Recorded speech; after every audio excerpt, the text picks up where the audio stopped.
Hello dear students, कैसे हैं आप सब लोग। आई होप आप अच्छे होंगे। मैं हूं मोहित शर्मा और आप देख रहे हैं मेरे YouTube channel the nucleus of chemistry. तो आज क्लास 10th केमिस्ट्री का जो चैप्टर नंबर 2 है हमारे पास, एसिड्स बेसिस एंड सॉल्ट, उसका लेक्चर नंबर है ये 4। और आज हम लोग अगेन डिस्कस करने वाले हैं chemical properties of acids and basis के बारे में। इससे पहले वाले लेक्चर में मैंने आपको कुछ इंट्रोडक्शन में मैंने आपको बताई थी कुछ basic properties of acids and basis के बारे में। उसी लेक्चर को आगे कंटिन्यू कर रहे हैं। तो इससे पहले का जो लेक्चर लिया था उसमें मैंने आपको बताया था कि जब हम लाइम वाटर से कार्बन डाइऑक्साइड गैस को पास कराते हैं तो क्या होता है, लाइम वाटर का जो कलर होता है वो कलरलेस होता है। जब कार्बन डाइऑक्साइड गैस पास कराई जाती है तो वो कलरलेस से किस में कन्वर्ट हो जाता है, आपका मिल्की कलर में कन्वर्ट हो जाता है। ऐसा क्यों होता है? लाइम वाटर के अंदर जब भी आप कार्बन डाइऑक्साइड गैस पास कराते हैं तो क्या होता है, जो कैल्शियम हाइड्रोक्साइड है वो कन्वर्ट हो जाता है आपका कैल्शियम कार्बोनेट के अंदर। कैल्शियम हाइड्रोक्साइड के एक्वा सॉल्यूशन का कलर होता है कलरलेस, जबकि कैल्शियम कार्बोनेट के बन जाने के बाद जो कलर होता है वो कैसा हो जाता है, हमारे पास मिल्की कलर होता है। अब उसी में एक और क्वेश्चन पूछा गया है आपका एनसीईआरटी के अंदर। एनसीईआरटी में पूछा गया है कि अगर लाइम वाटर के अंदर एक्सेस क्वांटिटी में कार्बन डाइऑक्साइड गैस को पास कराया जाए या कंटिन्यूस सप्लाई दे दी जाए कार्बन डाइऑक्साइड की तो क्या होगा। स्टार्टिंग में मैंने आपको बताया था कि अगर आप स्टार्टिंग में क्या काम करेंगे, लाइम वाटर के अंदर कार्बन डाइऑक्साइड गैस पास कराएंगे तो क्या होगा, जो हमारा कैल्शियम हाइड्रोक्साइड है वो कन्वर्ट होता है कैल्शियम कार्बोनेट के अंदर। और कैल्शियम कार्बोनेट का कलर कैसा होता है, मिल्की। यानी स्टार्टिंग में आपका जो लाइम वाटर है उसका कलर जो है वो कलरलेस से कैसा हो जाएगा, हमारा मिल्की कलर हो जाएगा। अब ये जो क्वेश्चन पूछा गया है आपसे कि अगर आपने कंटिन्यूस सप्लाई एक्सेस सप्लाई की आपके कार्बन डाइऑक्साइड गैस की तो क्या होगा। तो कार्बन डाइऑक्साइड जब आप एक्सेस क्वांटिटी में सप्लाई करेंगे तब क्या होगा, जो कैल्शियम कार्बोनेट आपका बन चुका है मिल्की कलर में, जब आप इसके अंदर भी अगेन कंटिन्यूस सप्लाई देते रहेंगे कार्बन डाइऑक्साइड की तो ये जो आपका कैल्शियम कार्बोनेट है ये कन्वर्ट हो जाएगा आपका कैल्शियम हाइड्रोजन कार्बोनेट के अंदर। और कैल्शियम हाइड्रोजन कार्बोनेट के अंदर जब ये कन्वर्ट हो जाएगा तो अगेन ये मिल्की से किसमें कन्वर्ट हो जाएगा, आपका कलरलेस सॉल्यूशन के अंदर कन्वर्ट हो जाएगा। यानी अगर आप कंटिन्यूस सप्लाई या फिर एक्सेस क्वांटिटी में कार्बन डाइऑक्साइड गैस की सप्लाई देते रहेंगे तो क्या होगा, स्टार्टिंग में आपका जो लाइम वाटर है वो मिल्की होगा। और मिल्की क्यों होगा, क्योंकि कैल्शियम हाइड्रोक्साइड का कन्वर्जन पहले होगा आपका कैल्शियम कार्बोनेट के अंदर। फिर भी अगर हम सप्लाई को नहीं रोकते हैं तो फाइनली हमारा ये जो कैल्शियम कार्बोनेट है ये कन्वर्ट हो जाएगा कैल्शियम हाइड्रोजन कार्बोनेट के अंदर। और कलर क्या हो जाएगा हमारे पास, कलरलेस। यानी पहले मिल्की कैल्शियम कार्बोनेट की वजह से और फिर हो जाएगा हमारे पास कलरलेस, किसकी वजह से, कैल्शियम हाइड्रोजन कार्बोनेट की वजह से। ये इक्वेशन आपको याद रखनी पड़ेगी। कितना इक्वेशन लिख देंगे, आंसर लिख देंगे, आपका आंसर कंप्लीट हो जाएगा।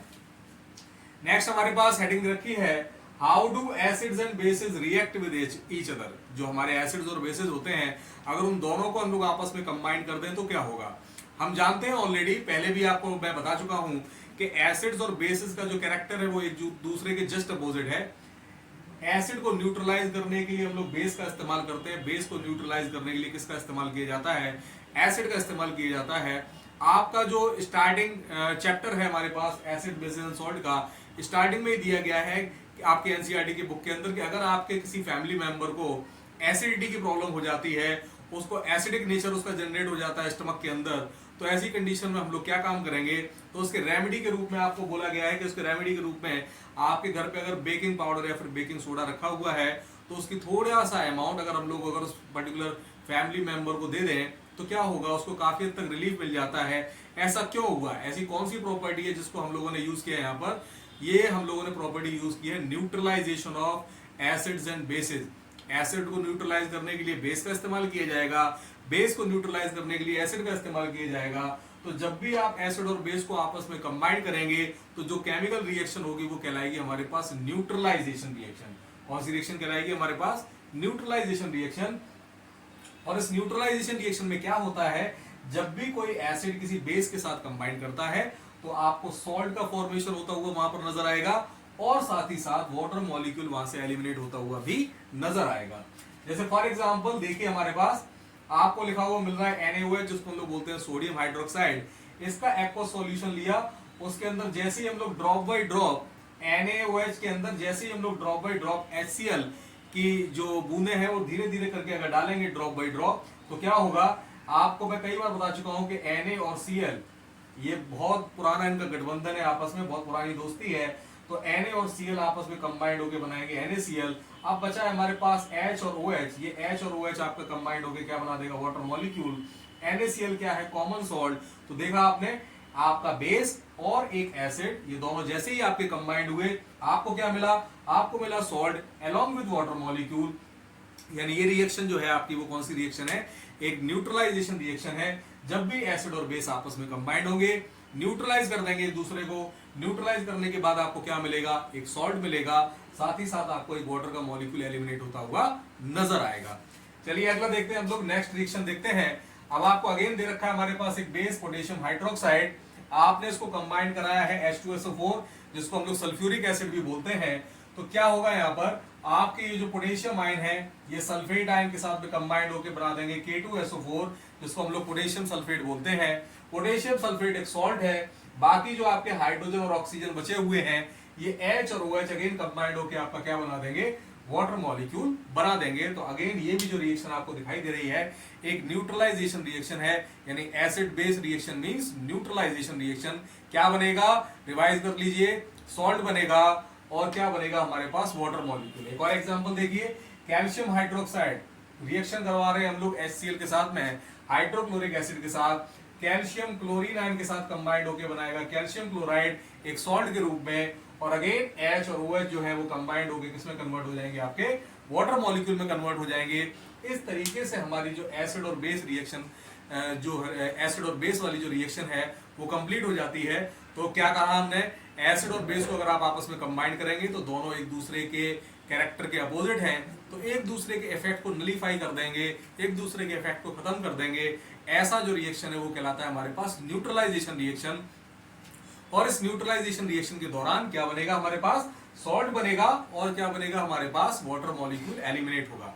अब इसके बाद है एक्सपेरिमेंटल वेरिफिकेशन, कि हम इस न्यूट्रलाइजेशन रिएक्शन को क्या एक्सपेरिमेंटली भी वेरीफाई कर सकते हैं, क्या घर पे भी कर सकते हैं, हाँ डेफिनेटली कर सकते हैं। आपको क्या काम करना है, आप एक कोई भी हमारे पास एक छोटा सा कंटेनर ले लीजिए, आपके घर में कोई भी कंटेनर हो, कोई कटोरी हो या फिर कोई भी हमारे पास ग्लास हो, कोई भी आप ले लीजिए। उसके अंदर क्या काम करना है, सिंपली आपको पानी लीजिए थोड़ा सा, उसके अंदर टर्मरिक पाउडर को डिसॉल्व कर दीजिए। टर्मरिक पाउडर को डिसॉल्व करने के बाद फिर आपको क्या काम करना है, टर्मरिक पाउडर को डिसॉल्व करने के बाद में थोड़ा सा आपको डिटर्जेंट लेके आना है, थोड़ा सा डिटर्जेंट आप उसके अंदर प्लेस करेंगे तो आप देखेंगे कि जो टर्मरिक है उसका कलर जो है वो चेंज हो जाएगा, वो रेडिश ब्राउन कलर में कन्वर्ट हो जाएगा, उसका येलो कलर जो है वो खत्म हो जाएगा, रेडिश ब्राउन कलर के अंदर कन्वर्ट हो जाएगा। क्योंकि टर्मरिक हमारा एक बेसिक इंडिकेटर है, और टर्मरिक बेसिक इंडिकेटर होने की वजह से जैसे ही बेस उसके अंदर मिक्स किया जाता है उसका कलर जो है वो चेंज हो जाता है, वो रेडिश ब्राउन में कन्वर्ट हो जाता है। अब अगर हम ये देखना चाहते हैं कि इसके इफेक्ट को, सपोज मुझे अगर फिर से येलो कलर वापस चाहिए तब क्या करना पड़ेगा, तो आप एक काम कीजिए, आपके घर पे इस समय गर्मियों का सीजन है, हर घर पे इस समय लेमन अवेलेबल होता है, आप लेमन को कट कीजिए बीच में से और उसके को ड्रॉप बाय ड्रॉप उस सॉल्यूशन के अंदर डालिए जिसके अंदर आपने डिटर्जेंट मिक्स किया हुआ है, जिसकी वजह से रेडिश ब्राउन कलर हुआ है। जैसे ही आप ड्रॉप बाय ड्रॉप कलर डालेंगे आप ये देखेंगे कि धीरे धीरे आपका जो रेडिश ब्राउन कलर है वो फेड होता जाएगा और येलो कलर की इंटेंसिटी राइज होती जाएगी। एक स्टेज ऐसी आएगी जब आपको टर्मरिक का येलो कलर फिर से वापस मिल जाएगा। ये वो स्टेज है जहां पर आपका एसिड और बेस एक दूसरे को क्या कर दिया है, न्यूट्रलाइज, जिसकी वजह से टर्मरिक आपको अपने ओरिजिनल कलर में नजर आने लगी है। तो ये न्यूट्रलाइजेशन का बहुत ही कॉमन सा एक्सपेरिमेंट है जो घर पे बड़ी आसानी से किया जा सकता है, जिससे आप ये वेरीफाई कर सकते हैं कि एसिड और बेस एक दूसरे को क्या करते हैं, न्यूट्रलाइज करते हैं। ओके, नेक्स्ट हमारे पास नेक्स्ट रिएक्शन है reaction of metallic oxide with acid. अगर हम लोग मेटेलिक ऑक्साइड को एसिड के साथ कंबाइन करें तो क्या होगा, जरा देखिए। कॉमन हमारे पास में रिएक्शन क्या है, अगर आप मेटेलिक ऑक्साइड को किसी एसिड के साथ कंबाइन करते हैं तो क्या मिलता है आपको, सॉल्ट मिलता है और वाटर मिलता है। अरे ये जो प्रोडक्ट मिल रहे हैं सॉल्ट प्लस वाटर, हमने इन्हें कहीं और भी देखा है, हाँ डेफिनेटली हमने देखा है इनको। एसिड और बेस को जब हमने कंबाइन किया था तब भी तो देखिए राइट हैंड साइड में आपने लिखा था salt plus water. Metallic oxide को अगर आप एसिड के साथ कंबाइन कर रहे हैं तब भी लिखा हुआ है सॉल्ट प्लस वाटर। यानी आप इन दोनों रिएक्शन को अगर कंपेयर कराएं, एसिड और बेस की न्यूट्रलाइजेशन रिएक्शन और मेटेलिक ऑक्साइड की एसिड की रिएक्शन, तो आपको दिख रहा है साफ साफ कि जो हमारा प्रोडक्ट वाला पोर्शन है वो एग्जैक्ट सेम है। यहाँ भी सॉल्ट प्लस वाटर बन रहा है, यहाँ भी सॉल्ट प्लस वाटर बन रहा है। इसका मतलब ये है कि यहाँ पर एक और चीज देखिए, लेफ्ट हैंड साइड में एसिड भी कॉमन है, इधर भी एसिड लिखा हुआ है, इधर भी एसिड लिखा हुआ है। जहां पर यहाँ बेस लिखा हुआ था वहां पर लिखा हुआ है मेटेलिक ऑक्साइड। इसका मतलब कहीं ना कहीं ये है कि जो मेटेलिक ऑक्साइड होंगे, जो एक्टिव मेटल ऑक्साइड्स होंगे, उनका कैरेक्टर कहीं ना कहीं मेरा कैसा निकल के आने वाला है, बेसिक निकल के आने वाला है। यानी मेटेलिक ऑक्साइड जनरली आपके कौन से ऑक्साइड कहलाएंगे, बेसिक ऑक्साइड कहलाएंगे। ये रिएक्शन के थ्रू कैसे समझे, रिएक्शन देखिए। मान लीजिए हमारे पास में मैग्नीशियम ऑक्साइड, एक मेटल का ऑक्साइड, हमने इसको कंबाइन कराया HCl के साथ में, हाइड्रोक्लोरिक एसिड के साथ में। ये मैग्नीशियम क्या काम करेगा, इस क्लोरीन को अपने साथ में मिला के आपका बना देगा MgCl2, और ये MgCl2 आपका एक सॉल्ट का फॉर्मेशन किया इसने, और वाटर मॉलिक्यूल H और ये ऑक्सीजन आपके मिलकर क्या बना दिया इन्होंने, H2O। तो यहाँ पर आपको साफ साफ नजर आ रहा है कि मैग्नीशियम और क्लोरीन ने आपस में मिलकर क्या बनाया, MgCl2, और वाटर मॉलिक्यूल यहाँ से एलिमिनेट हुआ। अब ये जो रिएक्शन लिखी हुई है ये अगेन एक अनबैलेंस्ड केमिकल इक्वेशन है, तो आपका काम ये है कि इस इक्वेशन को भी आपको क्या करना है, बैलेंस करके लिखना है। बैलेंस करके मुझे कमेंट सेक्शन में जरूर बताइएगा। देखिए फिर नेक्स्ट रिएक्शन हमारे पास कैल्शियम ऑक्साइड, इसको कंबाइन कराया हम लोगों ने हाइड्रोक्लोरिक एसिड के साथ में। तो कैल्शियम ऑक्साइड, कैल्शियम हमारे पास एक मेटल है, ऑक्सीजन के साथ कंबाइन किया कराया, यानी अगेन एक मेटालिक ऑक्साइड है। इस मेटालिक ऑक्साइड की रिएक्शन जैसे ही मैंने एक एसिड के साथ कराई, ये कैल्शियम क्लोरीन के साथ कंबाइंड होकर अगेन आपका फॉर्मेशन करेगा कैल्शियम क्लोराइड यानी CaCl2 का, और आपका वाटर मॉलिक्यूल एलिमिनेट होगा यहाँ से। यानी अगेन फिर से आपको क्या मिला, एक सॉल्ट मिला, और प्लस क्या मिला आपको, एक वाटर मॉलिक्यूल। यानी यहाँ पर जो मेटालिक ऑक्साइड है उसने किसकी तरीके से काम किया, आपका एक बेस की तरीके से काम किया। फिर से देखिए ये जो रिएक्शन आपको दिखाई दे रही है यहाँ पर, calcium oxide plus HCl gives CaCl2 plus H2O। Again ये एक अनबैलेंस्ड केमिकल इक्वेशन है, आपको इसको भी बैलेंस करके लिखना है। फिर देखिए हमारे पास मैग्नीशियम ऑक्साइड को हमने कंबाइन कराया है, इसकी रिएक्शन कराई है सल्फ्यूरिक एसिड के साथ में या H2SO4 के साथ में। ये मैग्नीशियम क्या काम करेगा, सल्फेट आयन को अपने साथ मिला लेगा और बना लेगा एक सॉल्ट जिसको हम लोग बोलेंगे मैग्नीशियम सल्फेट, और बाकी जो आपके हाइड्रोजन और ऑक्सीजन है वो कंबाइंड होकर किसके फॉर्म में आपके एलिमिनेट हो जाएंगे, वाटर मॉलिक्यूल के रूप में आपके एलिमिनेट हो जाएंगे। तो इन सारी रिएक्शन से आपने देखा कि जो हमारे पास मेटालिक ऑक्साइड है जब भी वो किसी एसिड के साथ कंबाइन कर रहे हैं तो आपको मिल रहा है एक सॉल्ट विद वाटर। तो ये सेम रिएक्शन वही रिपीट हो रही है जिसमें एक बेस किसी एसिड के साथ कंबाइन करके सॉल्ट प्लस वाटर का फॉर्मेशन करता है। तो सारी चीजें कॉमन है, केवल बेस की जगह क्या आ रहा है हमारे पास, मेटालिक ऑक्साइड। तो इनको कंपेयर कराएंगे तो साफ साफ मालूम पड़ जाता है कि जो मेटालिक ऑक्साइड है कहीं ना कहीं उसका नेचर कैसा है, बेसिक है। यानी मेटालिक ऑक्साइड जो होते हैं they are also known as basic oxide, उनको हम लोग क्या बोलते हैं, बेसिक ऑक्साइड बोला करते हैं। तो यही चीज मैंने यहाँ पर नोट करके लिखी हुई है कि metallic oxides are said to be कौन से ऑक्साइड, बेसिक ऑक्साइड। चलिए नेक्स्ट देखते हैं हमारे पास, next reaction of non metallic oxide with bases. क्या होगा अगर हम लोग नॉन मेटालिक ऑक्साइड को बेस के साथ कंबाइन करें, उल्टा काम करें। अभी मेटालिक ऑक्साइड को एसिड के साथ कंबाइन किया था, अब नॉन मेटालिक ऑक्साइड को अगर बेस के साथ कंबाइन कर रहे हैं तो क्या हो रहा है, तो हम अगर बेस के साथ नॉन मेटालिक ऑक्साइड कंबाइन कर रहे हैं तो आपको फिर से सॉल्ट प्लस वाटर मॉलिक्यूल मिल रहा है। मतलब आपको ये सारी जो अभी रिएक्शन कराई है इनमें आप एक चीज देखिए कि जो आपका प्रोडक्ट वाला पार्ट है वो कॉमन है। एसिड को जब आपने मेटालिक ऑक्साइड के साथ कंबाइन कराया सॉल्ट प्लस वाटर मिला, एसिड को आपने बेस के साथ कंबाइन कराया तब भी आपको सॉल्ट एंड वाटर मिला, नॉन मेटालिक ऑक्साइड को बेस के साथ कंबाइन कर रहे हैं तब भी क्या मिल रहा है मेरे को, सॉल्ट प्लस वाटर मॉलिक्यूल मिल रहा है।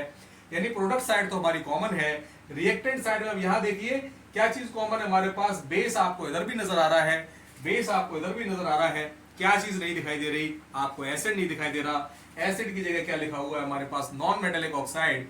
यानी इसका मतलब यह है कि जो नॉन मेटालिक ऑक्साइड होंगे उनका कैरेक्टर कैसा होगा, एसिडिक, वो एसिड्स के तरीके से बिहेव करेंगे और एक न्यूट्रलाइजेशन रिएक्शन होगी।